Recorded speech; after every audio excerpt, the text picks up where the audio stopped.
सुदर्शनं मृगधरं वन्दे पशूनां पतिं वन्दे सूर्यशशाङ्कवन्यनयनं वन्दे मुकुन्दप्रियं वन्दे भक्तजनाश्रयं च वरदं वन्दे शिवं शङ्करम् महायोगपीठे तटे भीमरज्जां वरं पुण्डरीकाय दातुं इन्द्रिः समागतिष्ठन्नमानन्दकन्दं परब्रह्मलिङ्गं भजे पाण्डुरङ्गं मनोजवं मारुततुल्यवेगं जितेन्द्रियं बुद्धिमतां वरिष्ठं वातात्मजं वानरयूथमुख्यं श्रीरामदूतं शरणं प्रपदे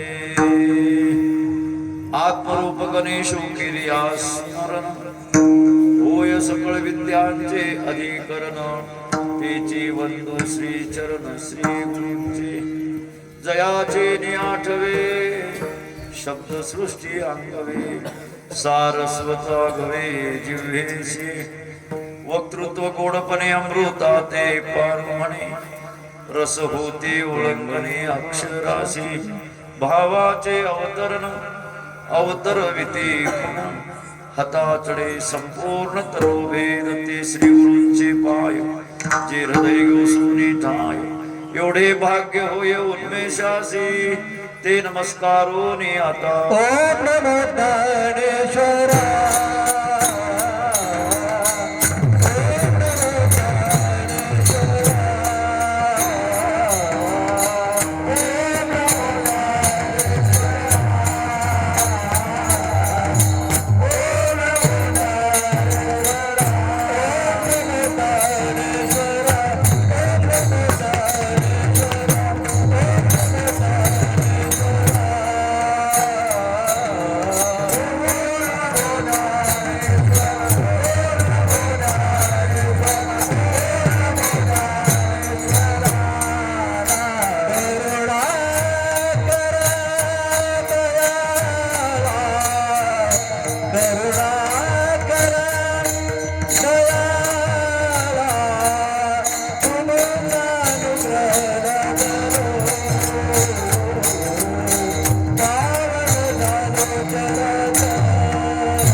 करोने उचित प्रेम घाले हृदयात आलो दान मागायास थोर करोनियास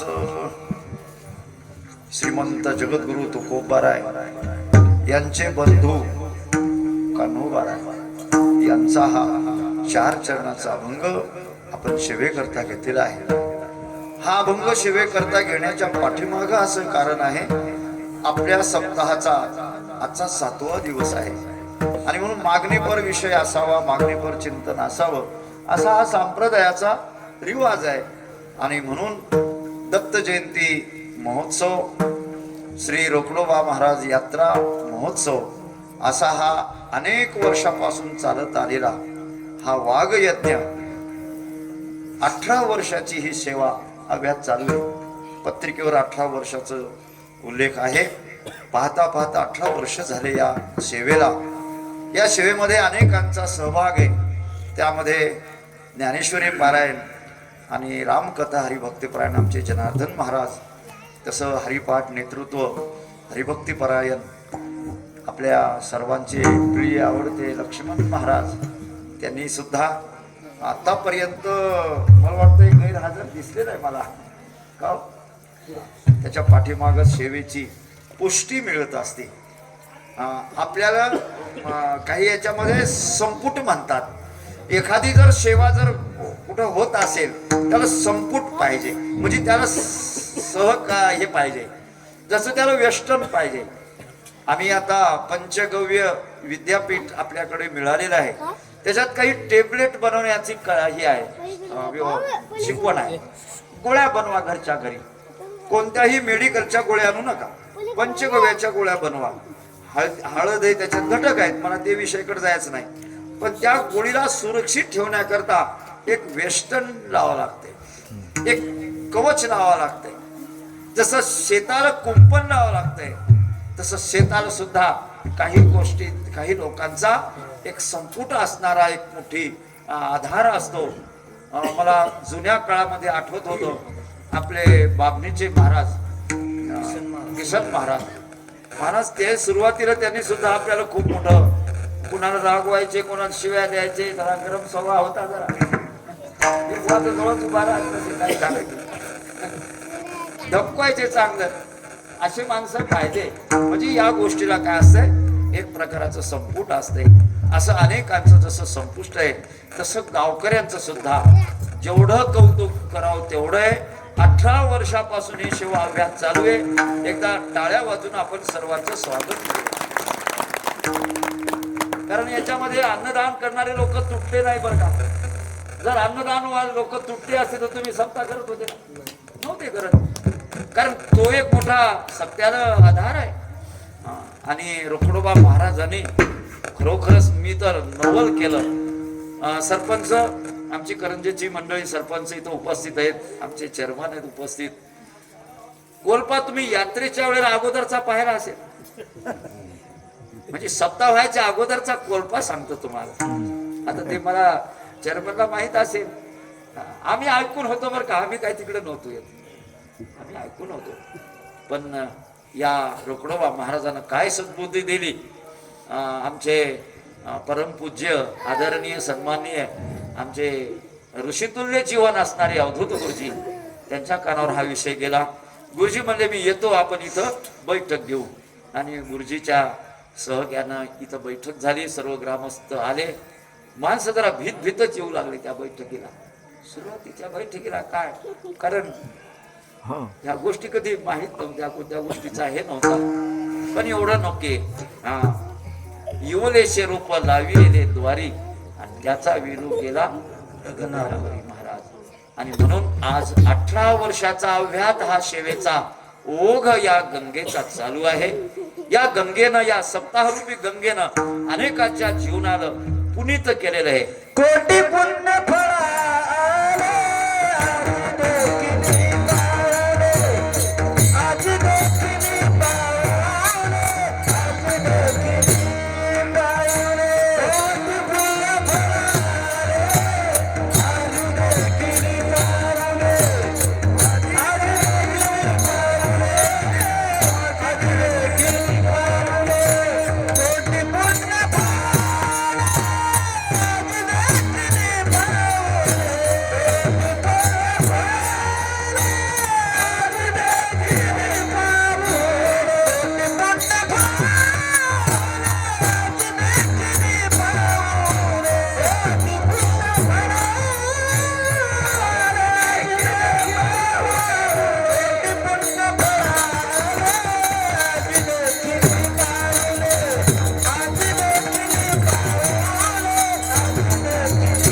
पावले,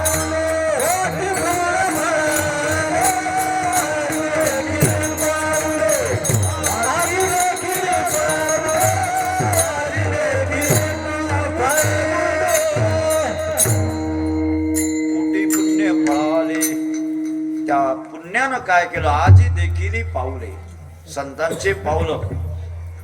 यात्रेमध्ये अनेक परिसरातील लोक येत असतील, पण वारकरी येत नसतील किंवा कीर्तनकार येत नसतील. का बरं? कारण त्यांना येण्याचं काही क्षेत्रच नव्हतं. सप्ताहाच्या या निमित्तानं महाराज हे लोक येऊ शकतात. आपण जर सप्ताह नसेल तर कशाला येतील? आणि म्हणून अशी ही पाऊलं आपल्या गावामध्ये. महाराज असं पुरातन काळातला असा विषय आहे की ज्या ज्या ठिकाणावर प्रभू रामचंद्राचे पावलं पडलेले. आम्ही या 5-6 दिवसात भोशीला होतो. सोमेश्वराचं इथं मंदिर आहे, हिमाडपंथी मंदिर आहे, अतिशय प्रसन्न आहे. आणि ती प्रसन्नता येण्याच्या पाठीमाग तिथं एका काळामध्ये काही तपस्वी लोक, काही महापुरुष लोक तिथून येऊन गेले असतील. आणि त्याच्यामुळं आजही त्या ठिकाणची प्रसन्नता, येणाऱ्या लोकांची निष्ठा ही कायम आहे. तसं रोकडोबा महाराजाची सुद्धा अशीच एक आपल्याला हे म्हणावं लागेल. रोकडोबा महाराजांचं सुद्धा एक वैभव अतिशय हे आहे की जे आपल्याला या ठिकाणी या सात्विक प्रवाहाकडे त्यांनी वळवलं, ही त्यांचीच कृपा आहे. 7 दिवसापासून आपण अव्याहत ही सेवा करत आहात. त्यामध्ये सकाळी काकड्याचं भजन आहे, ज्ञानेश्वरी पारायण आहे, रामकथा आहे, हरिपाठ आहे, कीर्तन आहे आणि दुपारचं अन्नदान आहे. अशी सेवा ज्यावेळेला होत असती त्यावेळेस भगवान परमात्मा प्रसन्न होत असतो. बरं का, प्रसन्न होत असतो. एक दिवस तुकोबारायांच्या समोर, आमच्या कान्होबारायांच्या समोर असाच प्रसंग आलेला आहे. कारण कान्होबारायांच्या वाडवडी, माझ्या वडिलाची मीराची का सेवा देवा, हे की नाही, तुझी चरण सेवा पांडुरंगा, ही वाडवडिलांची सेवा होती, वाट्याला आलीच होती. आणि म्हणून काय झालं, अशा अनेक वाऱ्या, पंढरीची वारी आहे, अनेक न करी तीर्थव्रत, व्रत एकादशी करीन उपवासी. बर का, आमचे पंढरीचे वारकरी चारोधामवर सुद्धा जात नसत एका काळात. तुकाराम महाराजांनी आपल्या गाथ्यामध्ये यात्रेकरूंना पत्र लिहिलं होतं. ते अभंग आहेत यात्रे गाथ्यामध्ये. कोणी जर काशीला जात असेल तर त्यांना पत्र दिलं विश्वनाथाला, तुम्ही विश्वनाथ दिनरंग मी आला, पत्र दिलं. आणि कोणी जात असेल, जसं आपण काही जुन्या माता भगिनी तर बसल्यात, यात्रेत जर कोणी जात असेल तर तुम्ही वाती देतात की नाही बरं, आहे की नाही. पंढरपूरला तुम्ही चालत बा, आमचं जाणं होत नाही, तुम्ही आमच्या वाती घेऊन जा. महाराज ही वात पांडुरंगाच्या दरबारात गेली, महाराज झाली सेवा सफलती. थोडी का होईना, काही का आपली जी सेवा असेल, जसं तुकोबारायला काही पत्र असे पाठवले आणि त्या पत्रातूनच सर्वांना हे केलंय. आणि मग कधी कधी तुकोबाराय म्हणतात, उदंड पाहिले, उदंड ऐकिले, उदंड पाहिले, उदंड ऐकिले, उदंड पाहिले, उदंड ऐकिले, उदंड पाहिले, उदंड ऐकिले, उदंड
उदंड पाहिले, उदंड पाहिले. उदंड शब्दात गणित नाही, अगणित पाहिलं, अगणित ऐकलं आम्ही. उदंड वर्णिले क्षेत्र महिमे, त्या त्या क्षेत्राचा महिमा आम्ही वर्णन केला, पण आम्हाला कळून चुकलं. आईशी चंद्रभागा आईशी भीमा तीर आईसा विटेवर देव कुठे. महाराज ज्यावेळेला बाहेरचं पाहतो ना त्यावेळेस आपल्याला आपला मोठेपणा कळत असतो. धन्य आहेत आपण महाराष्ट्रात जन्मलो, धन्य आहेत महाराष्ट्राची भूमी. अहो महाराष्ट्रामध्ये संपूर्ण धान्य पिकवण्याची क्षमता या भूमीमध्ये आहे. महाराष्ट्रासारखं धान्य कोणत्याच प्रांतात पिकत नाही बरं का. आता एक सरपंच आमचा सकाळी 5:30ला एक ऑनलाईन बैठकीचा कार्यक्रम असतो, दररोजच असतो. त्यामध्ये सगळ्या प्रांताचे लोक आहेत, हा सगळ्या प्रांताचे लोक आहेत. आणि विषय काय आहे? योग विषय आहे आणि आपल्या सेंद्रिय शेतीचा विषय आहे.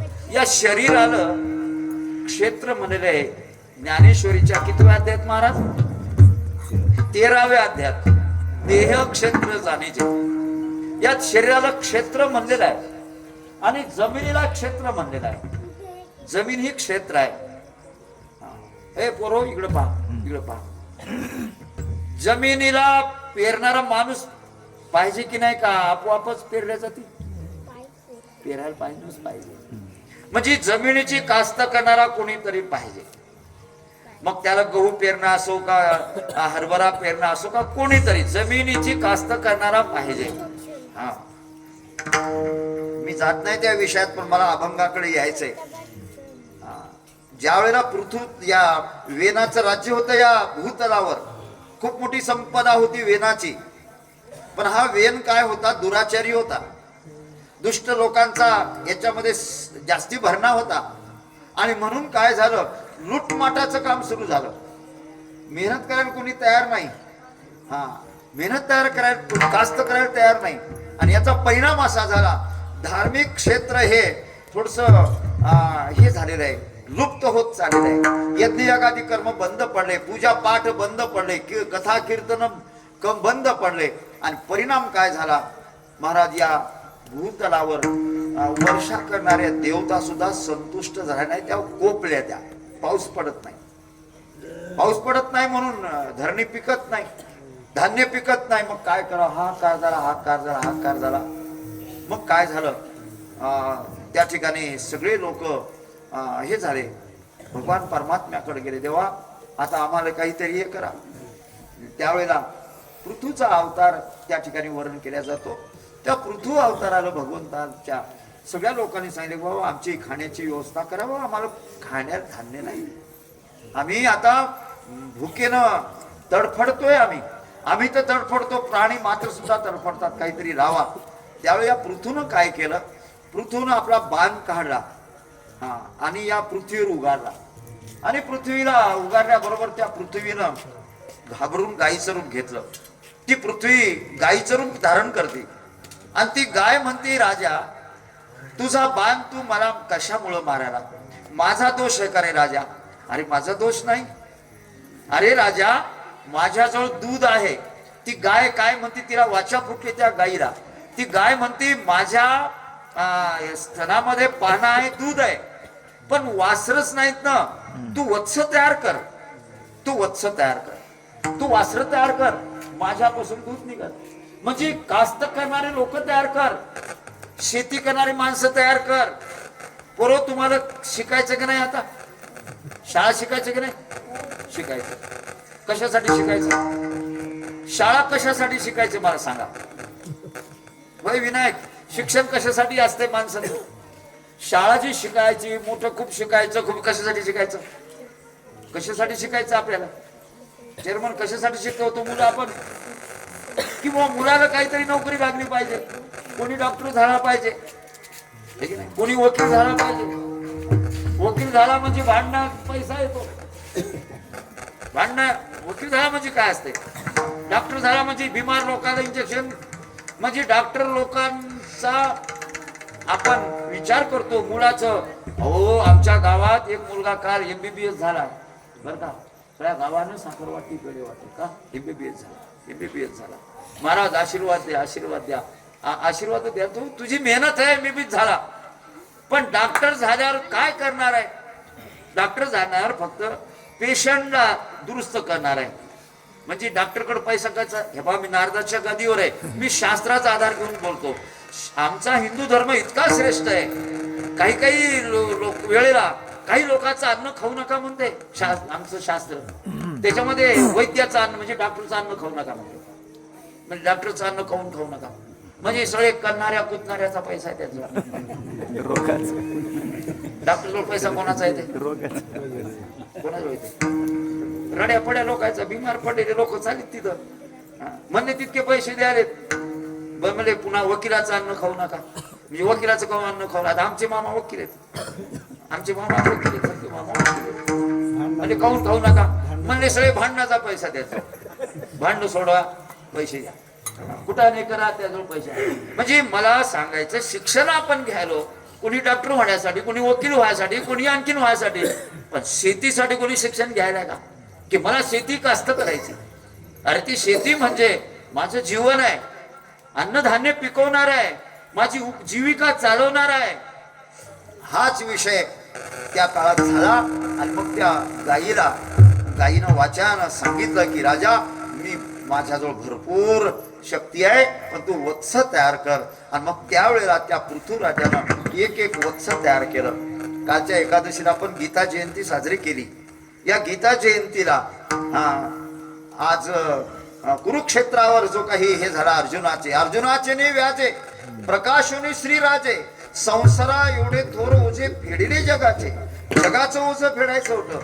पण कसं वत्साचे नि ओरसे दुबते होय घरोद्देशे. ओवी पहा ज्ञानेश्वरी मध्ये वय जनार्दन महाराज या ओवीवर थोडस गंभीर्य करा. वत्साचे नि ओरसे, गाय दूध देते पण कोणामुळे देते? कमलाकर महाराज, गाय आहे की नाही घरी? आहे ना. मग गाय कोणामुळे देते? ती वत्सामुळे देते. वत्साची नि ओरसे. अहो गाय इतकी हुशार आहे, जर वासरू नाही सोडत तर ती पाना नाही सोडित. तुम्ही गुंडी घेऊन बसा खाली. म्हणतात कोणती गाय म्हणतात माहिती आहे का? भारतीय देशी गाय. त्या जरशा गायचं नका सांगू बरं का. जरशा गाईला वासरू नाही लागत. जरशा गाईला वासरू कारण ती येडी ही आहे बरं का. तिला दिमाग नाही कोणता. वासरा चाटत नाही, वासरासाठी ओरडत नाही. मग जी गाय वासरासाठी चाटत नाही, वासरासाठी हे करत नाही, त्या गाईचं दूध पिल्यावर घरचे लेकर आपल्यावर प्रेम करतात. त्याचा परिणाम तसा आहे, त्याचा परिणाम तसा आहे. वत्स तयार केले, त्या वत्साच्या द्वारा सगळी संतुष्टता झाली. तसं आमच्या ज्ञानोबारायानं वर्णन केलं. अर्जुनाचे नि व्याजे म्हणजे वत्साचे नि ओरसे दुबते होय घरोद्देशे. दुबत मिळते घराला पण वासराशिवाय मिळत नाही. वासरू असल्याशिवाय गाय दूध देत नाही. झाले पांडवाची निमिषे जगदोत्तर. पांडवामुळे सगळं मिळालं. पांडव कोण होते? महाराज पांडव अखंड भगवंताचं चिंतन करणारे, प्रेम असणारे असो, अशा प्रकारांचा या ठिकाणचा विषय आहे. आणि म्हणून आपण या ठिकाणी कान्होबाराय भगवान पांडुरंगाच्या दरबारात गेलेले आहेत. आणि गेल्यानंतर अनेक दिवसापासून या ठिकाणी तुम्ही देवा म्हणत होते, कारण सेवेचं ओझं भगवंतावर पडतंय. आणि म्हणून आमचे कान्होबाराय म्हणतात, देवा मनसे काही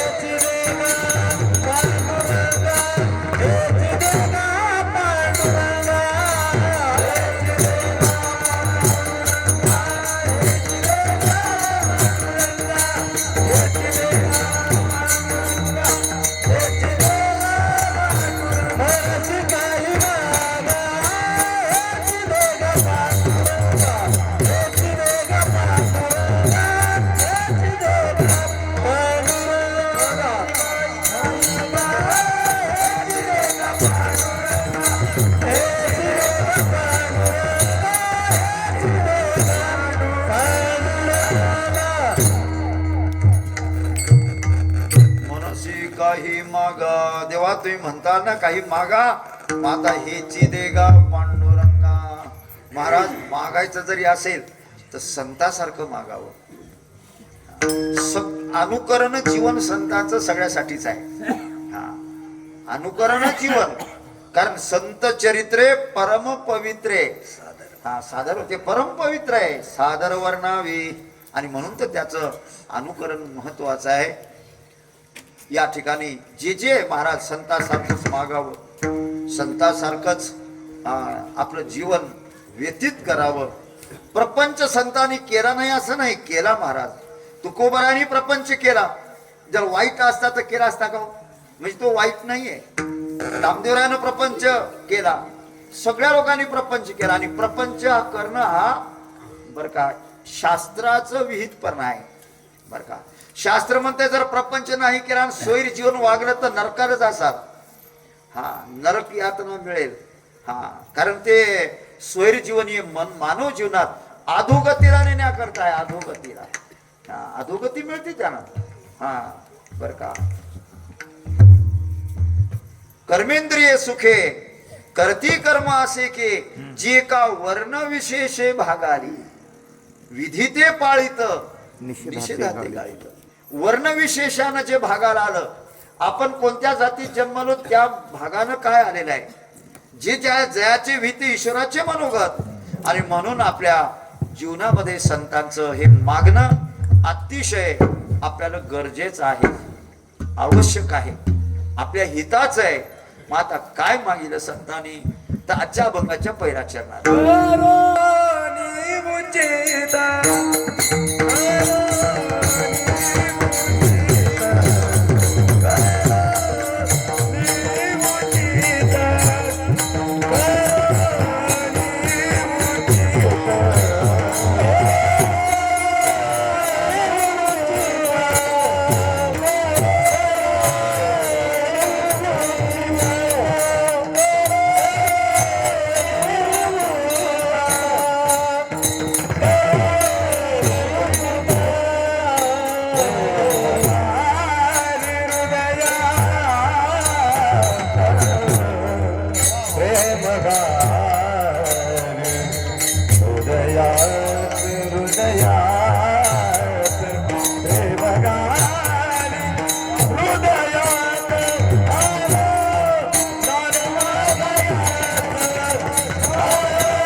करोनी उचित प्रेम घाली हृदयात. आता उचित करोनी म्हणजे काय, कशाला म्हणायचं उचित, अशी का म्हणायची वेळ आली संतांना, संतांना म्हणायची वेळ का आली, त्याचं कारण असं होतं, उचित केल्याशिवाय पुढची इमारत तयार होत नाही. पाया जर चांगला पक्का असेल तर इमारत पक्की आहे, ज्याचा पायाच पक्का नाही ती इमारत कशी होईल महाराज. आणि म्हणून उचित शब्दाचे अनेक मराठीमध्ये अर्थ येतात. उचित म्हणजे योग्य. हा, उचित शब्दाचा अर्थ योग्य. दुसरा अर्थ सांगू का, उचित म्हणजे लायक.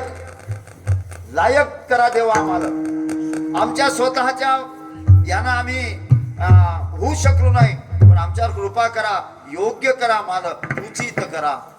आणि नंतर प्रेम हृदयामध्ये घाला. जसा एखादा आपल्या इथं स्वयंपाक करण्याकरता जे काही आता ही पंक्ती होतात, तर गावातला आहे माणूस का बाहेरचा आचारी, बाहेरचा आहे. गावातले फक्त जेवायलाच येतात.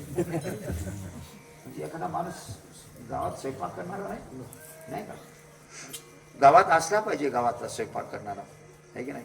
म्हणजे आपल्या गावात पंगत असेल तर आपल्याला आपल्या गावातलाच आचारी असला पाहिजे, म्हणजे त्याला सगळ्याच्या गोष्टीचा काय असतो, परिचय असतो. असो द्या कोणी असो. आता आचारी काय करतो, आचारी फक्त उचित मात्रा त्या भाजीमध्ये टाकत असतो.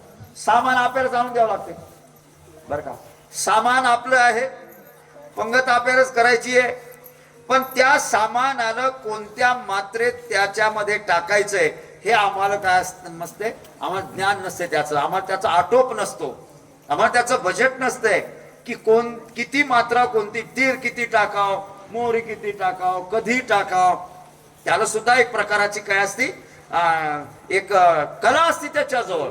हे स्वाभाविक माणसं ते त्या ठिकाणी तयार होतात. मी एक छोटासा माझाच प्रसंग सांगतो म्हणजे तुमच्या लक्षात येईल. 1986-87 ची गोष्ट असेल बरं का सरपंच. मी त्यावेळेला वृंदावनला होतो आणि केळकर महाराज मला भेटायला आले. एकटेच आले त्यावेळेला. त्या ठिकाणी डोंगरे महाराजाची कथा होती मोठी. मी पत्र पाठवलं होतं महाराजांना, या वा मी आता वृंदावनला आहे, भेटायला या. आणि खरंच महाराज आले. आल्यानंतर त्यांना बरं वाटलं. आश्रमात मी राहत होतो, सोहम आश्रमात. आश्रमाचा नियम होता 12 वाजता घंटी वाजली की जेवायला जायचंय. दुपारी 12 वाजता जेवण. आणि थंडीचे दिवस जरा सकाळी भूक लागायची आणि म्हणून आम्ही आलं काहीतरी आश्रमात मिळायचं, पण बाबाला काय द्यावं म्हणलं, शिळं बिळ जमत नव्हतं. आणि म्हणून मी असं ठरवलं आपण वृंदावनात जाऊ. कारण आमचा आश्रम वृंदावन सोडून एक अर्धा किलोमीटर बाहेर होता, शहराला सोडून म्हणजे त्या बाजारपेठेला सोडून. मग मी गेलो, रवा घेतला किलोभर बरं का, साखर घेतली, तूप घेतलं, सगळं साहित्य घेतलं. आश्रमात आलो, भांडे आणले आश्रमातून आणि मग ते लाडू बनवायचं ठरलं माझं. लाडू बनवायचे होते. काय नाही, सकाळी एक लाडू दिला, पाणी पिलं, आधार होतोय जरा. महाराज मी ते आणलं सगळं सामान, कढई आणली, त्याच्यात ते रवा भाजला. रवा पूर्ण चांगला भाजला.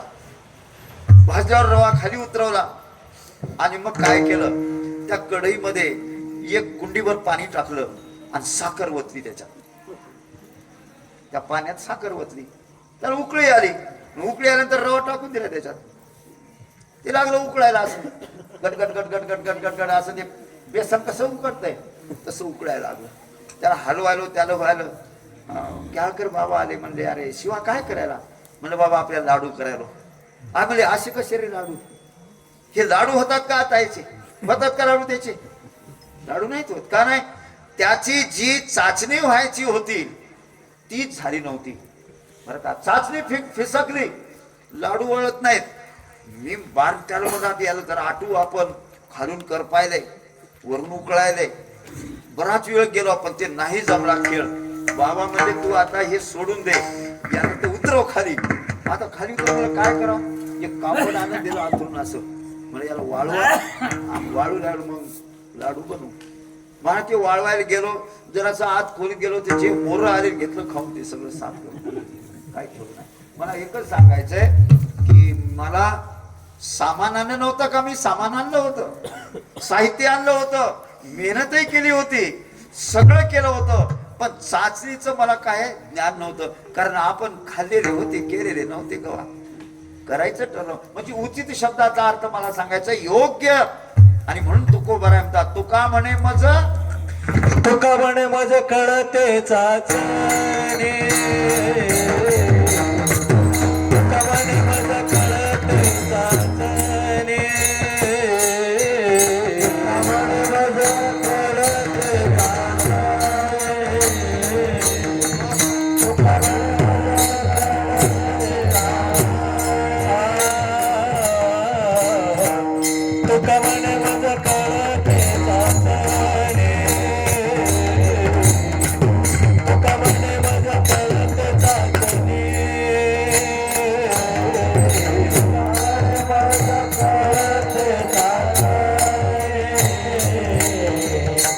तुका म्हणे मज कळते चाचणी, बडबडचे वारी अथवा सत्य, बडबडची वारी अथवा सत्य,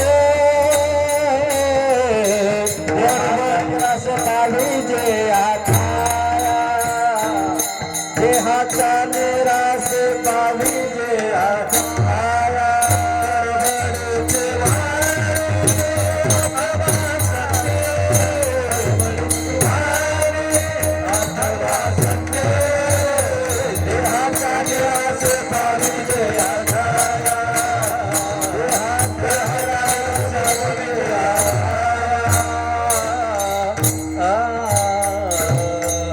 तुका म्हणे मज कळते चाचणी. चाचणी कळते, संतांना चाचणी कळते. आता ही चाचणी केवळ एखाद्या पदार्थाला बनवायची नाही, तर परमार्थाची सुद्धा चाचणीच आहे. म्हणून इथं उचित शब्द आहे. योग्य शब्द आहे. तुकोबाराय आमचे कान्होबाराय म्हणतात, देवा आम्हाला करोनी उचित योग्य करा, आम्हाला लायक करा. मला असं वाटतंय भक्ती पंथात माणूस हा लायक बनतो, माणूस योग्य बनतो. कारण भक्ती पंथ बहु सोपा, हा सोपा पंथ आहे. योगाच्या वाटा निघाले का सुपाटा, त्या दुःखाचाची वाटा वाटा. कारण योगाचा वाटा आहे, त्याच्यामध्ये तेवढी दक्षता जर नसेल तर ते बाधक होत आहे. काही काही वेळेला मंत्र जर थोडा जरी चुकला तरी ते बाधक होत आहे. सरपंच, आम्ही ऋषिकेशला असताना एक गणेश नावाचा माझा मित्र होता आणि आम्ही एकाच खोलीत राहतो. एकाच खोलीत राहणं, जेवणं, उठणं, बसणं. पाठाला जायचं असेल तर त्या एकाच महात्म्याकडे पाठाला जात होतो. त्यावेळेस आमचा काही संस्कृतचा अष्टाध्यायी चालू होतं. पण हा बेटा काय झालं, दुसऱ्या एका साधूच्या नादी लागला की जो आघोरी कृत्य करणारा. त्याच्या नादी लागल्यानंतर त्यानं थोडीशी काही लालूच दाखवली. माणूस लालचीत येते बरं का, लालचीत माणूस येते. आणि त्यानं लालूच दाखवली, तू जर असं असं करशील ना तर म्हणजे यानं असं असं होत आहे.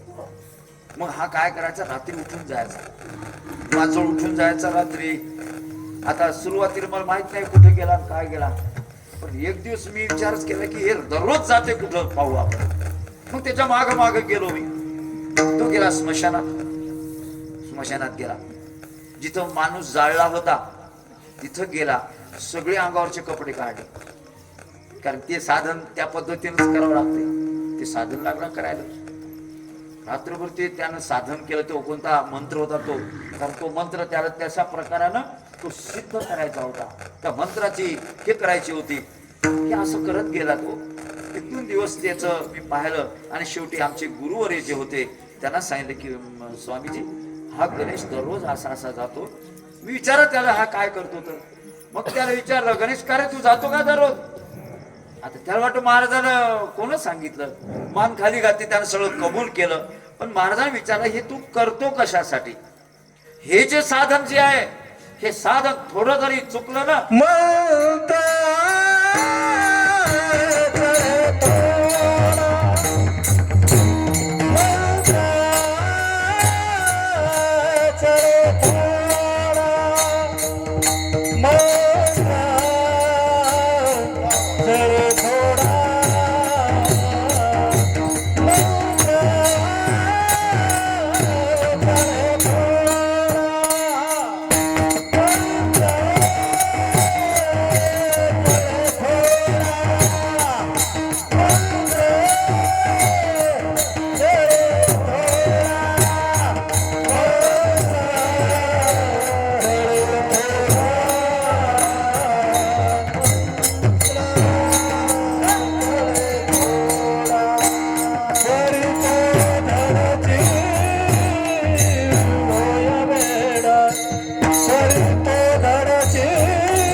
तरी धडची होय वेडा. धड माणूस वेडा होतो का?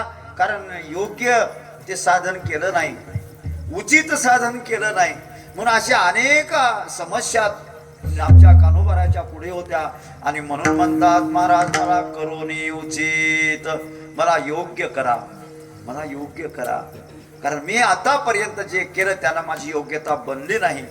योग्य करा म्हणजे आता हा मृदंग ठेवायचा आहे बर का, मृदंगाचार्य तुम्हाला मृदंग ठेवायचा आहे. पण ती ठेवण्याची जी काही खोळ आहे ती जर त्याच्यापेक्षा जर लहान असेल तर तो बसेल का त्याच्यात? नाही बसणार. ती योग्य करावं लागेल, व्यवस्थित करावं लागेल, त्याला बसण्याच्या हिशोबात करावं लागेल.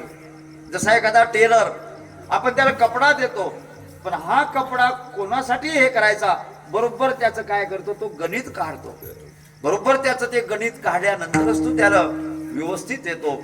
गणित काढणं म्हणजे त्याला योग्य करोने उचित. बर का, आता उचित करून काय करा, प्रेम घाली हृदयात, माझ्या हृदयात प्रेम घाला.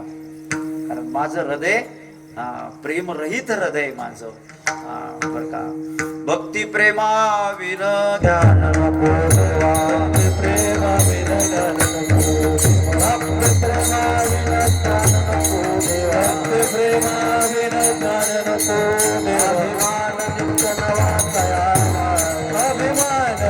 नवा तयावा, अभिमान नित्य नवा तयावा, भक्त प्रेमा विना ध्यान नको देवा, भक्त प्रेमा विना ध्यान नको देवा, भक्त प्रेमा विना ध्यान नको देवा, भक्त प्रेमा विना ध्यान नको देवा. अभिमान नित्य नवा तया माझे, अभिमान नित्य नवा तया माझे, अभिमान नित्य नवा तया माझे, अभिमान नित्य तया माझी. प्रेम सुख देई, प्रेम सुख देई, प्रेम सुख देई,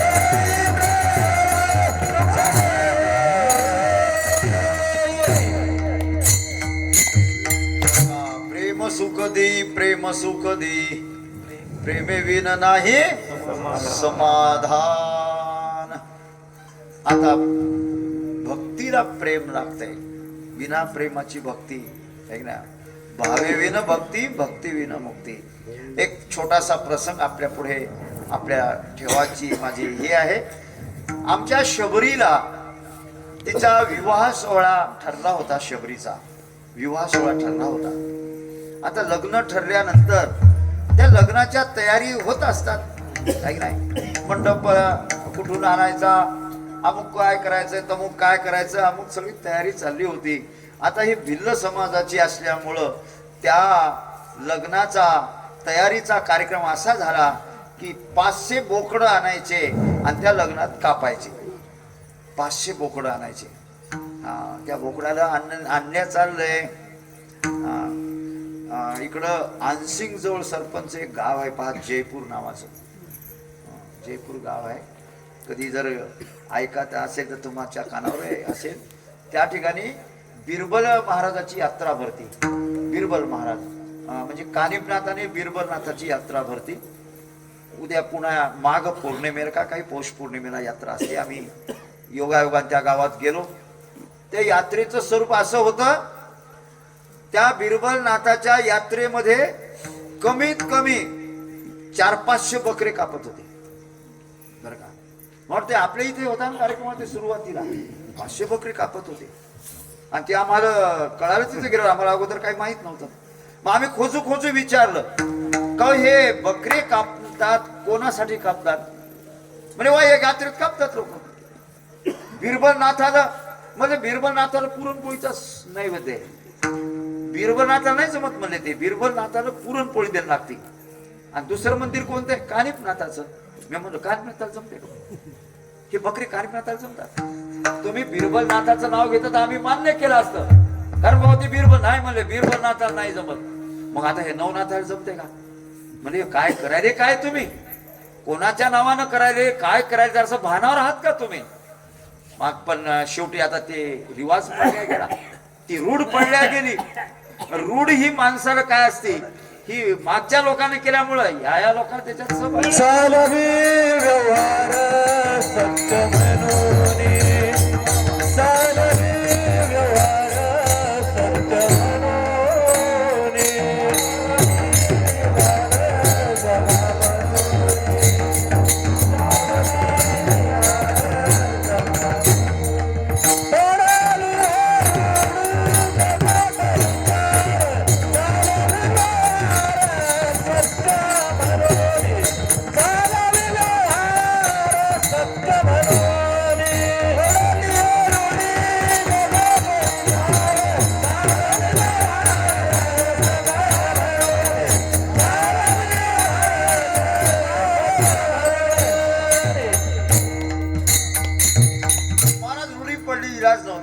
गोष्टीला. आणि मग आम्ही त्या सप्ताह चांगला झाला, पुढच्या सप्ताहाचं नारळ आम्हाला देऊ लागले. मला बा आम्ही सप्त्याचं नारळ घेतो, पण या यात्रेवर तुम्ही जर करसाल तर आम्ही घेतो. यात्रेवर करता का सप्ताह? म्हणजे महाराज तुम्ही काय हे यात्रेवर कसं जमल? ते नाही जमणार, यात्रेवर नाही जमणार. ते तुम्ही असं मागं पुढे करा, पण आम्हाला मागं पुढे नाही करायचं, यात्रेवरच करायचं त्या. मग बऱ्याच लोकांना त्याच्यात नाकार दिला. पण आमच्या कमलाकार सारखे, आमच्या विठ्ठल दादा सारखे असे माणसं 2-4 पाहिले आम्ही. म्हणजे तुम्ही उभे राहता का? हो राहतो म्हणजे आम्ही. म्हणत तुम्ही आम्हाला रुपये देऊ नका, काही देऊ नका, 7 दिवसाच्या पंक्ती सुद्धा आम्ही करू इथं, आणि आम्ही सगळा खर्च करू, सगळं करू, फक्त तुम्ही उभे राहा, काय हरकत नाही मला. आम्ही महाराज मस्त आम्ही पाम्पलेट छापले बरोबर, आणि 4-8 दिवसाच्या अंतराने त्या गावात वाटले. अरे काय केलं यायला? कोणी आपल्या गावातले त्याच्यात ते जरा पाटील 2-4 जण होते, त्या मानकरी होते, त्या याचे ते बकरे कापण्याचे मानकरी, ते मानकरी आले दंतन करत आले. ते म्हणजे ते त्या करू द्या, काय करायचं आपण आपलं करू.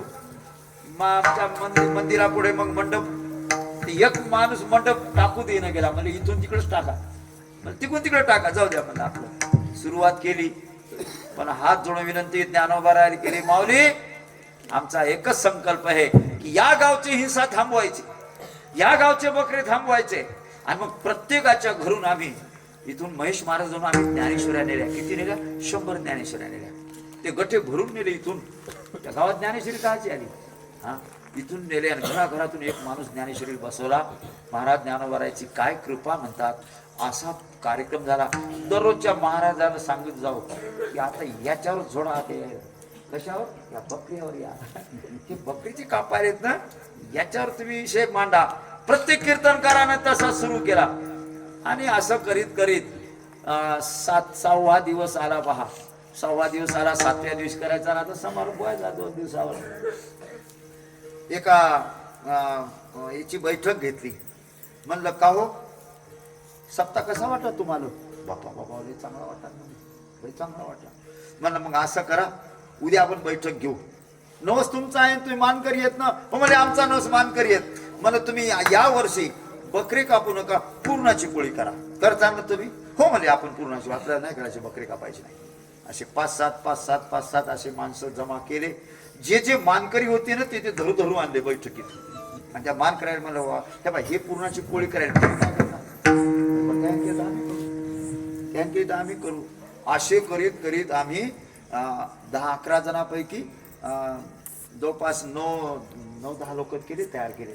पण एक म्हातार खोट होतं, येईच ना ते म्हातार येईल. पुन्हा काय केलं बरं, मी नारदाच्या गादीवर आहे, मारुतीच्या पुढे बोलतोय. महाराज ते म्हातारा येईना, आतून कडी लावून घरात बसलं, मुकच म्हणजे लपून बसलं. ते तेव्हा एवढी ओढून आम्हाला आतून कडी लावली, मधात बसलं. मग आता काय करायचं? त्याच्याशिवाय बैठक म्हणजे ते मेन मानकरी तो मेन आहे सगळ्या. म्हणजे या मेन तर ते मेन करून बसलं गावात घरात. आता काय करायचंय? त्याचा पोरगा धरला. त्या पोराला म्हणलं का हो, तुमचं म्हातारा आता येत नाही. मग चला तुम्ही बैठकीला. म्हणजे महाराज आता ते म्हातार नाही, पण आता मी येऊन काय करू? मला फक्त तुम्ही ऐका ते सगळेजण काय म्हणतात. तर सगळेजण म्हणले आम्ही पूर्णाची पोळी करणार आहेत. मग आता तुमचंच म्हातार नाही आलं, मग आता तुम्हाला एकट्या बकरी कापायचे का? म्हणजे बाबा सगळे जर मग आम्ही बी पूर्णाची पोळी करू. एक जण तिसरं म्हणलं ते म्हाताऱ्याला विचारतो का तू? म्हातार मधात बसलाय, तू इथं हे म्हणाला. मला म्हाताऱ्याची जिम्मेदारी मी घेतो. म्हाताऱ्याला बरं का बाहेर काढत नाही. म्हणले म्हाताऱ्याचं ऐकत नाही, पुरणपोळी. महाराज सगळ्यांना टाळ्या वाजवल्या, आनंद झाला. आता काल्याच्या दुसऱ्या दिवशी तो कार्यक्रम होता बकरी कापायचा. आदल्या दिवशी काला. मग मी गावकऱ्याला म्हणलं हे बा, या भजन्याला पाकिट देऊ नका. पाकिट हे जर पाकिट नाही दिले ते जाणार आहेत काय? जाणार नाहीत. म्हणजे यायला मला थांबा इथं कोणाच नाही दिलं. मुकामाला ठेवले. ज्या जागी बकरे कापत होते त्या जागी शेंदूर लावला. इथून तिथून 1-2 किलो शेंदूर आणला, शेंदूर लावला. ज्याच्यावर बकरे कापत होते त्याला शेंदूर लावून ठेवला. आणि असा 2-3 मृदंगाचार्याला मध्ये बसवलं. सगळ्याला टाळ करायला म्हणलं तुम्ही आता असं करा, रामकृष्ण हरी दिवसभर इथं करायचं आपल्याला. ज्या दिवशी बकरे कापायचा दिवस आहे ना, कारण लांब लांबचे नवसे येतात, लाऊडस्पीकर लावला. राम कृष्ण हरी जय जय राम कृष्ण हरी. राम कृष्ण हरी जय जय राम कृष्ण हरी हरे राम कृष्ण हरी जय जय राम कृष्ण हरी राम कृष्ण हरी जय जय राम कृष्ण हरी राम कृष्ण हरी जय जय राम कृष्ण हरी हरे जय जय राम कृष्ण हरी राम कृष्ण हरी जय राम कृष्ण हरी राम कृष्ण हरी जय जय राम कृष्ण हरी राम कृष्ण हरी जय जय राम कृष्ण हरी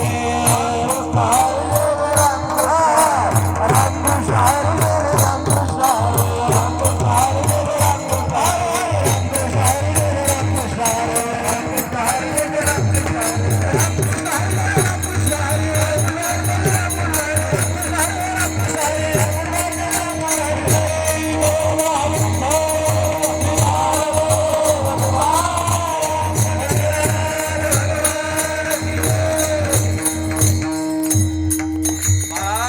महाराजाच्या गादीवर एक खोटं बोलत नाही. नवस घेऊन अरे बकरी घेऊन येऊ लागले आणि तिथं कापाय येऊन तिथं शेंदूर लावला आणि रामकृष्ण हरी सुरू झाला. हे काय चालेल? आता लाग आहे बकरी येऊन कापायचा तिथं. महाराज आणि पुन्हा तुमच्यासारखा एक श्रीमंत गावाचा माणूस होता. त्याला म्हणलं जेवढ्यानं बकरी आणली तेवढ्याची विकत घे, त्याला पैसे दे. ते बकरी विकत द्या म्हणा. तुम्ही आणले ना बाबा 2000चं 1000चं बकर, ते आपण पैसे द्या ते घ्या. अशी व्यवस्था केली. कायमचा तो कार्यक्रम थांबला. आजही ते बकरे कापायचं थांबलेलं आहे. कारण आपण कोणासाठी करायलो हे माणसाला कळायला पाहिजे. आणि म्हणून या ठिकाणी आमच्या कान्होबारायांचा आमच्या विषय चांगला चालला होता. शबरी मातेला कळालं की माझ्या लग्नात 500 बकरे कापणार आहेत. एवढ्या जीवाचा घात करून मला संसार सुखाचा होईल का माझा? मला हे लग्न मान्य नाही, मला करायचं नाही. आणि रातोरात शबरी तिथून निघाली महाराज. आणि ती मतंग ऋषीच्या आश्रमात आली. स्वामीजीला सांगितले की महाराज मी असं घर सोडून आले, असं माझ्या जीवनात घडणार होतं. माझ्या लग्नात 500 बकऱ्याचा बळी द्यायचं ठरलं होतं, पण मला काहीच त्याचा हे करायचं नाही. म्हणून मला आता तुमच्या चरणाजवळ मला आधार द्या, मला जागा द्या महाराज. मतंग ऋषीनं ओळखलं की हिची काय हे आहे. अरे भिल्ल समाजाची, पण तिला आज केवढी स्वतःच्या याच्यावर धाडस करून आलेली आहे. चिंता करू नको बेटा, तुझं भलं होईल. तू सेवा कर. झाडू मारायची, सेवा करायची बरं का, जे असेल ते पात्र उचलायची. असं करीत करीत करीत मतंग ऋषीला त्या ठिकाणी तिच्या सेवेचा काय झाला, भयंकर मोठा हे झाला, प्रभाव झाला. महाराज तुझी सेवा करीन हो मनोभावानं सेवा केली. आणि त्या सेवेचा आशीर्वाद शबरीला काय दिला? हे शबरी, एक दिवस तुला राम भेटतील. कोण म्हणे? ऋषी म्हणले तुला राम भेटतील. या जगाचा मर्यादा पुरुषोत्तम परमात्मा तुला भेटायला येईल. तुला कुठे जायचं नाही, कोणत्या तीर्थात तू जाऊ नको, कोणत्याच याच्यात जाऊ नको, राम तुझ्या भेटीला येतील. असं म्हणून देह ठेवला. आपल्या आश्रमात शबरी आता आपल्या गुरुच्या शब्द तिचे कानामध्ये हे होत होते, मला राम भेटायला येणार आहेत, या रस्त्याने येणार आहेत. तो रस्ता झाडून ठेवायचा, त्याच्यावर फुलं टाकून ठेवायचे. आता जर माझ्या घरी राम आले तर मी खायला काय देऊ? जब मेरे राम जी का शबरी की कुटिया का पावना, जब मेरे राम जी का शबरी की कुटिया का पावना, जब मेरे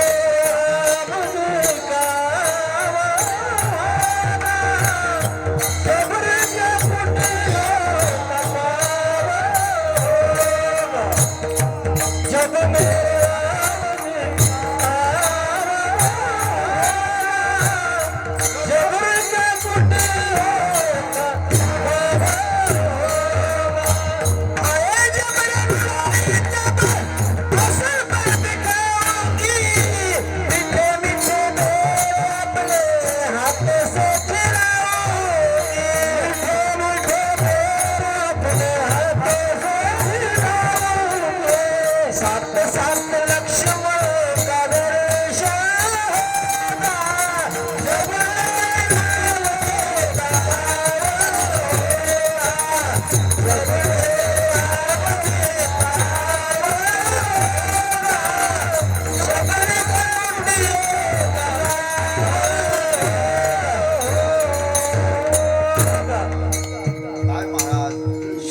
का कुटी का पावन होगा. हा. कारण जीवनामध्ये प्रेम होतं, प्रेम. अशा या प्रेमाची ताकद अशी होती. योगिया मुनिजना ध्यानी ते सुख आशनाशयरी. हरी सुख फावले रे, हरी सुख फावले रे गोकुळच्या गोळ्या गोपी गोधना सकळा. आणि म्हणून निळोबारा अभंगाच्या 3ऱ्या चरणात म्हणतात चिंतन समाई.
हृदयाला पोचतात ते.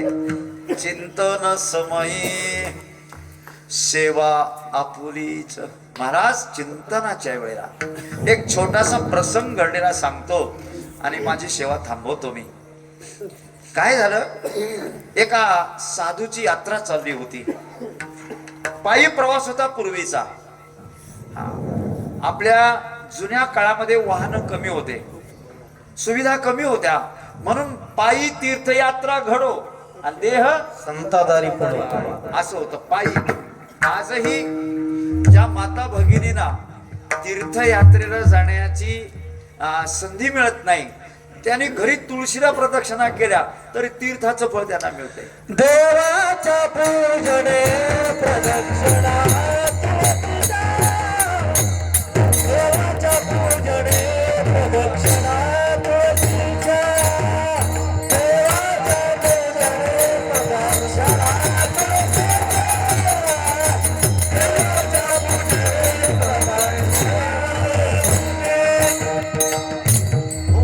काळ सारा वाचिंतने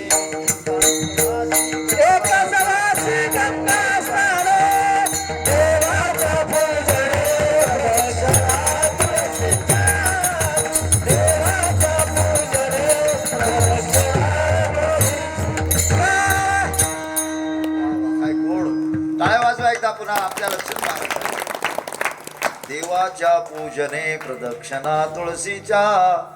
ज्याला तीर्थयात्रा घडत नाही त्यांना जर तुळशीने प्रदक्षिणा केल्या तीर्थयात्रेचं, कारण नाम घेता वाट चाली आणि यज्ञ पाऊला पाऊली. महाराज आमच्या माता भगिनीनं पिंपळाच्या प्रदक्षिणा केल्या, आमच्या रुक्मिणीनं पिंपळाची प्रदक्षिणा केली, तिन्ही देव प्रसन्न झाले. आता प्रदक्षिणा पिंपळाची केली, देवत्व म्हणून केली का झाड म्हणून केली? पिंपळात देवत्व आहे, तिन्ही देव आहेत पिंपळात. जयाचे द्वारी सोन्याचा पिंपळ, अंगी ऐशे बळ रेडा बोले. तर असो आपण एक प्रसंग पाहू लागलो. तर पायी तीर्थयात्रा घडत होत्या. आजही आपण मनात जर आणलं तर आजही आपल्या कोणत्याही सेवेचं फळ आपल्याला मिळण्याशिवाय राहत नाही. पण मनाभावातून सेवा पाहिजे. तुळशीची काय प्रदक्षिणा, वडाची काय, पिंपळाची काय, उंबराची काय, कोणत्या याच्यात, कारण त्या भावनेतून महाराज गणपती बाप्पाचं पूजन, अग्रपूजन करण्याच्या पाठीमाग कथा कोणती आहे? फक्त गायीची प्रदक्षिणा केली, उभयन्मुख गाय, जी गाय बाळाला जन्म देऊ लागली अशा गायीची प्रदक्षिणा केली, त्याला पृथ्वी प्रदक्षिणेचं फळ मिळतंय. जी गाय वासराला जन्म द्याली, तिचं पाडच बाहेर यायले, अशा वेळेला त्या प्रदक्षिणेला महत्व आहे. माता पित्याची प्रदक्षिणा सांगितली. महाराज या प्रदक्षिणेच्या पाठीमाग खूप भूमिका आहे. तर या साधूचा प्रवास चालला होता. प्रवास चालता चालता दुपारची वेळ एका गंगेच्या काठावर, नदीच्या काठावर असल्यामुळं त्रिकाळ आंघोळ करत होते. त्रिकाळ स्नान म्हणायचे त्याला, बर का. काही असे लोक आहेत तिन्ही काळ स्नान करत होते. त्याचं साधन होतं ते. तर ते स्नान झाल्यावर तिथं प्राणायाम करू लागले. प्राणायाम करता करता असाच एक मुलगा गाई राखत राखत तिथं येऊन ते पाहू लागला. गाई राखणारा होता ते. त्या नदीच्या काठावर गाई राखू लागला. म्हणजे बा महाराज काय करायचे. महाराजांना नाक बंद केले, प्राणायाम करताना नाक बंद केले. मग ते सगळं होऊ दिलं त्यांनी. त्याचा तो सगळा विधी झाला. त्याची ती पिशवी घेतली आणि पुढच्या रस्त्यात चालले. म्हणजे महाराज थांबा थोडं, तुम्ही आता बसून इथं काय करू लागले आणि कशासाठी करू लागले. म्हणजे अरे बाळा, हे माझा नित्यक्रमच आहे, पण हे कशासाठी करतात. म्हणले हे देवासाठी करतात, हे देवासाठी करतात. यांना देव भेटतो. देव भेटतो म्हणल्याबरोबर त्या कानातून ते शब्द हृदयात थांबले. आपल्याला देवाला भेटायचं म्हणले. आता महाराजाला जर देव भेटतो तर आपल्याला देव भेटतो. त्याला जाऊ दिलं. या मुलानं महाराजाला जाऊ दिलं आणि ज्या जागी महाराज बसले त्याच जागी तो बसला मागे घालून. आता याला प्राणायाम माहित होता. एक नाक मोकळं ठेवायचं आणि एक सोडायचं, काहीच नाही. जे गस धरून बसलं, दोन्ही नाक गस धरून बसले. हवा बंद झाली. देव भेटल्याशिवाय सोडायचं नाही. देव भेटल्याशिवाय सोडायचं नाही. निर्धार केला पक्का आणि तोंड दाबून धरलं. जीव कुदमरला. भगवान परमात्म्यानं चिंता पडली. अरे हे लहानसं बाळ या साधूच्या सांगण्याहून हे बसले हे करायला, पण आता याचा जीव जाण्याची वेळ हे सोडायला तयार नाही. साक्षात भगवान प्रगट झाले. अरे म्हणजे डोळे उघड, मी आलो तुला भेटायला. डोळे उघड, भेटायला आलो. आता देवाला यानं कधी पाहिलंच नाही. म्हणजे तुम्हीच देव आहेत का. तो काय मुलगा म्हणतो, देव तुम्हीच आहेत का. अरे मीच देव आहे, पण म्हणले मला तुमची ओळख नाही. ते महाराज जर म्हणले तर मी समजील. म्हणजे आता चाल महाराजाजवळ मध्ये जे पळत गेले त्या महाराजाजवळ. महाराज थांबा थांबा, मी हे तुम्ही जे करत होते ते मी केलं आणि हे देव भेटे, हे देव आहेत का. त्या साधूनं पाहिलं, नवल वाटलं. अरे भगवान परमात्मा आणि तुम्ही. अहो भगवान म्हणले महात्माजी त्या लेकरांची दशा काय झाली ते साधन करण्यामध्ये. महात्मा म्हणतो देवा मला बरेच वर्ष झाले प्राणायाम करू करू तुम्ही माझ्या स्वप्नात नाही आले आणि याला नाक दाबलं की स्वप्नात तुम्ही आले. म्हणजे याचं एकच कारण आहे की त्याचा निर्धार होता की देव भेटल्याशिवाय बर का सोडायचं नाही. ऐसा निश्चय करी जो मनाचा, तो का म्हणे त्याचा.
ज्याचा पांग निश्चयाचे बळ तुका म्हणे तेची बळ म्हणून चिंतन समयी सेवा पुरीच देई आलो दान मागायास थोर करून यास विडोबार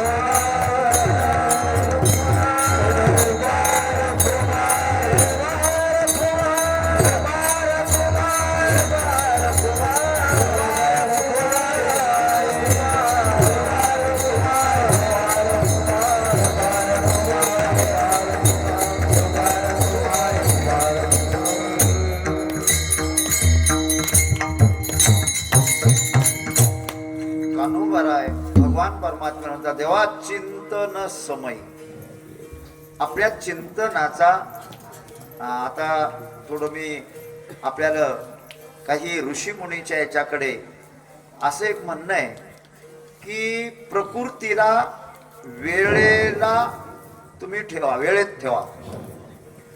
झोपण्याची वेळ, उठण्याची वेळ, जेवण्याची वेळ, कारण या शरीराला वेळेत राहण्याची हे आहे म्हणजे इच्छा आहे, पण आपण वेळ चुकून सगळं करतो. ही प्रकृती वेळेत राहण्याची इच्छा करते. तुम्हाला जर जाग येत असेल ब्रह्ममुहूर्तात दररोज जाग येणार, किती वाजता झोपा तुम्ही, कारण तिला त्या वेळेचं जशी घड्याळ आपल्या दैनंदिन दिनक्रमाला चालवते तशा प्रकृतीला एक प्रकाराचा एक वळण देण्याचा हे आहे. चिंतनाच्या वेळेला चिंतनच असलं पाहिजे बर का. चिंतन समय सेवा पुरीच दे.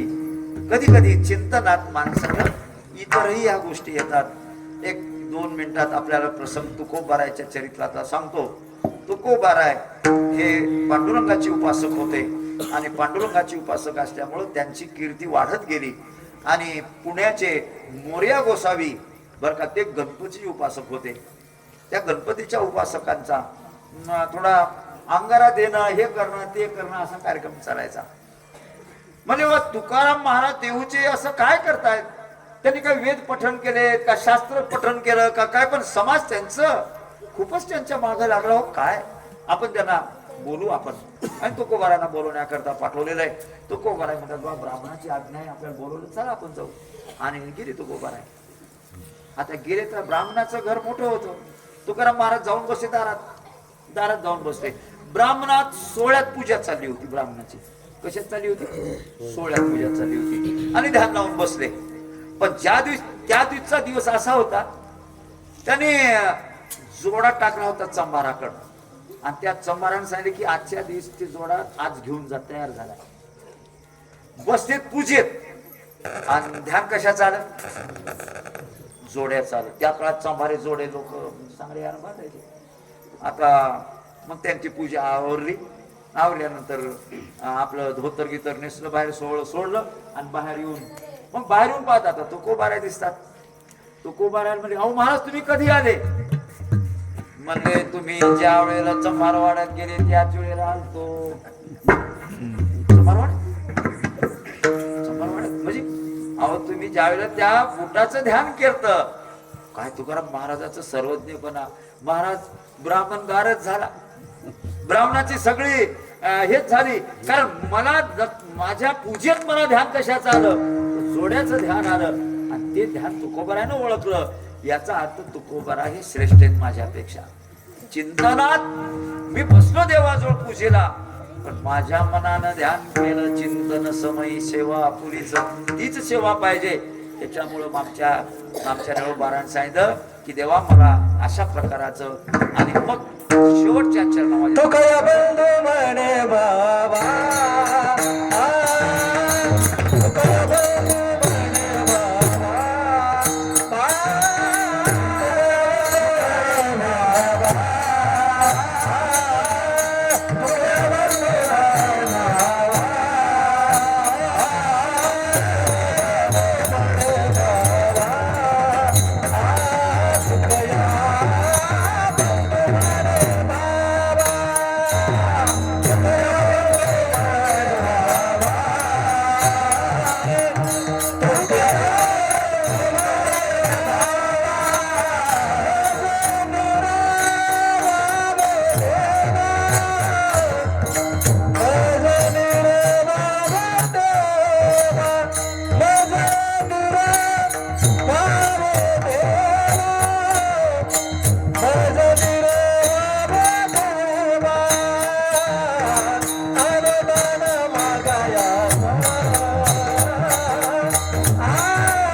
आपल्या कोलप्याचं एक चांगलं रोपट तयार व्हायलंय.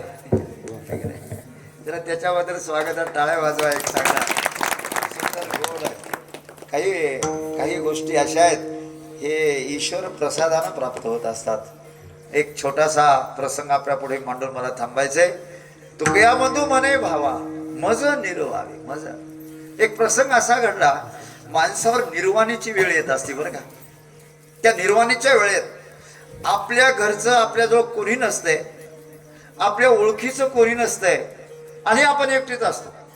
आपल्यावर अशी वेळ येते की सत्ता संपत्ती राही ठायची ठाई, आपल्याजवळ काहीच नाही. आता आमच्या हैबत बाबाला भिल्ल लोकांना पकडलं आणि पकडून एका गुहेमध्ये असं कोंडून ठेवलं. मोठीची मोठी शिळा लावून ठेवली, भयंकर मोठी शिळा लावून ठेवली. आता याला बाहेर येऊ द्यायचं नाही. आता मध्ये अन्न पाणी बंद झालं, बाहेर येण्याची कोणती सुविधा नाहीये. आणि मग काय झालं महाराज, आमच्या निळोबारायांना एका कीर्तनात ज्ञानोबारायांचं नाव म्हणजे त्यांच्या कानावर आलतं. तिथं ज्ञानोबारायचं भजन सुरू केलं की हे ज्ञानोबाराय, मला अशा याच्यात मला भिल्लाने कोंडून ठेवलेलं आहे आणि माझं जीवन आता इथंच हे होणार आहे. मला मुक्त करा, मला सोडवा माऊली, मला सोडवा माऊली.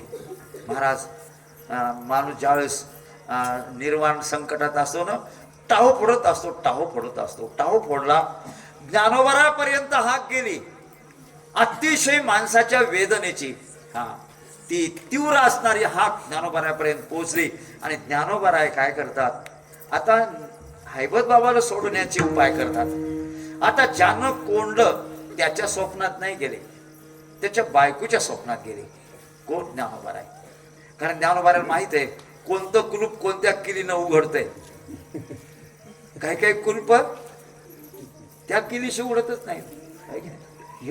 याच्या जर स्वप्नात गेलं तर ते मालिक नव्हतं, पण त्याच्या बायकोच्या स्वप्नात गेले. आणि मग म्हणले तुझ्या नवऱ्यानं माझा भक्त कोंडला, आणि जर नाही सोडलं तर पाय तुझा सगळा सत्यानाश होईल तुझ्या घराण्याचा. महाराज त्याला धाक ना ज्ञानोबारायानं ती थडफडून जागी झाली. स्वप्न पडल्याबरोबर तिनं आपल्या नवऱ्याला विचारलं, का हो असं कोणी तुम्ही कोंडून ठेवलं का? हो म्हणले ठेवलं. म्हणजे आताच्या आता सोडा, आपला सत्यानाश होईल. कारण मला स्वप्नात एका साधून सांगितलं, तो मानायला तयार नाही, तो हे करायला तयार नाही. शेवटी महाराज माणूस कुठं तरी आकळत आहे. कासरा वळला की काय होतंय, बैल आखडतात. तसा हा गृहमंत्र्याचा कासरा होता. दुसऱ्याच्या काच हे ऐकत होता.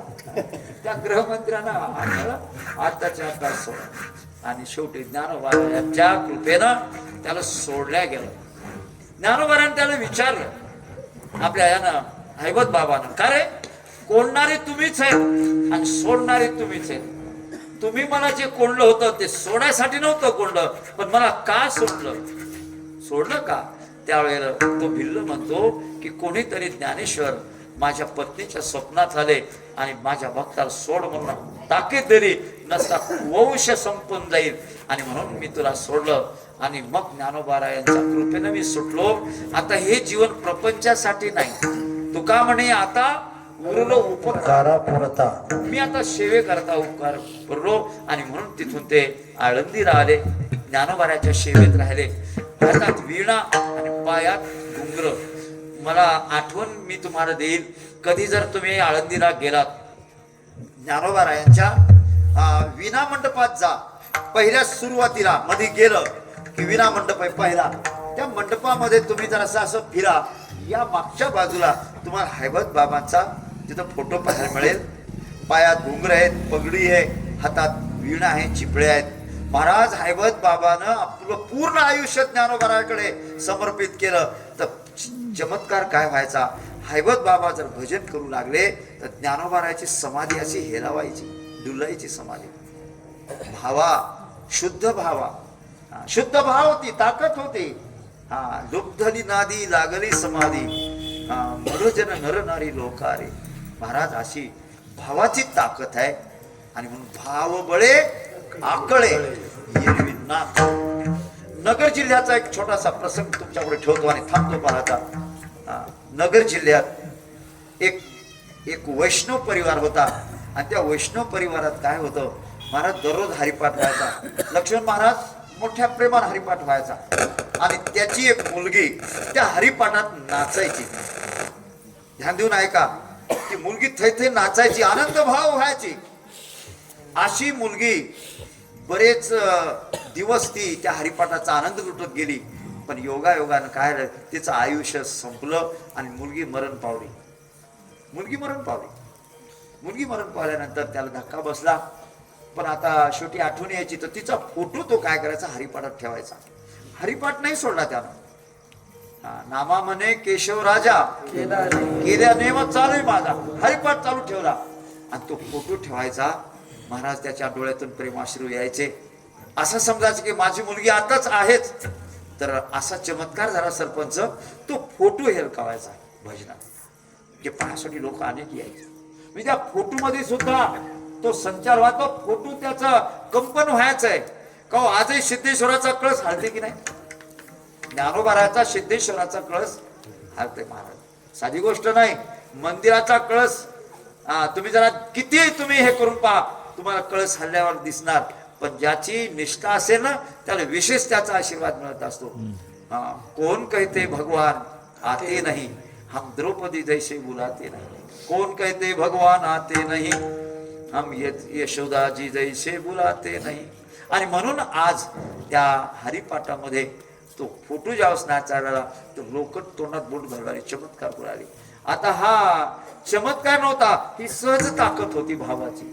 आणि म्हणून आमचे कानोबारा म्हणतात, देवा तुकया बंधू म्हणे भावा, मज निर्वावे देवा. आलो दान मागायास थोर करो नियास. ज्ञानेश्वर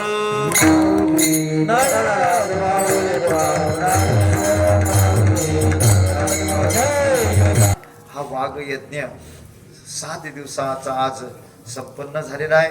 म्हणतो ज्ञानेश्वरीचं पूजन झालं, ज्ञानेश्वरीची सांगता झाली, ज्ञानेश्वरीचं पूजन झालं. आणि आता फक्त उद्या सकाळचा कार्याचाच कार्यक्रम राहिला. दिंडी प्रदक्षिणा उद्याच होती वाटते.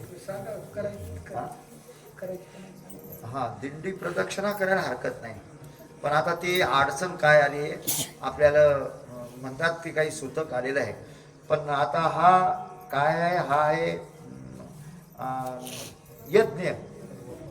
यज्ञ असल्यामुळं तुम्ही 5 दिवसाचे काय उरकलं बरं का. 5 दिवसात सुतक उरकत नाही. शास्त्राच्या दृष्टीनं 5व्या दिवशी सुतक उरकत नसतंय. कारण शास्त्राने त्याला 10 दिवस दिले. जन्माचं सुतक आणि मृत्यूचं सुतक हे 10 दिवसात. पण काही लोक आमोशा आली की मोकळं होतात. असं नाहीये. आमोशा योग का पौर्णिमा योग, तुमचे 10 दिवस तुम्हाला धरणं आहेत. पण ते न धरल्यामुळं बरं का, मला असं वाटतंय की आपण नगर प्रदक्षिणा करावी. नगर प्रदक्षिणा करत असताना फक्त भजनच करायचंय. कोणी हळदी कुंकाचा वापर करायचा नाही. म्हणजे पूजा करण्याचा सुतकामध्ये हे नसतो. बस दुसरं नामस्मरणाला काही हरकत नाही. नामस्मरणाला हरकत नाही. तर नगर प्रदक्षिणा दररोजच्या प्रमाणे, दरवर्षीच्या प्रमाणे असेल ती व्हावी. ग्रंथ ज्ञानेश्वरी असं, कारण भजनाला काय आहे, नामा म्हणे प्रदक्षिणा, किराणेचा आपला तो प्रदक्षिणा करायची. आणि दुसरी गोष्ट सांगतो, ऐका. आता मी नारदाच्या गादीवर आहे. मी जे बोललो ते विश्वासानं आणि प्रमाणानंच बोलणार आपल्या पुढे. आता समजा मी वक्ता आहे. कशाचा? तुमच्या गावातला कथेचा मी वक्ता आहे. मी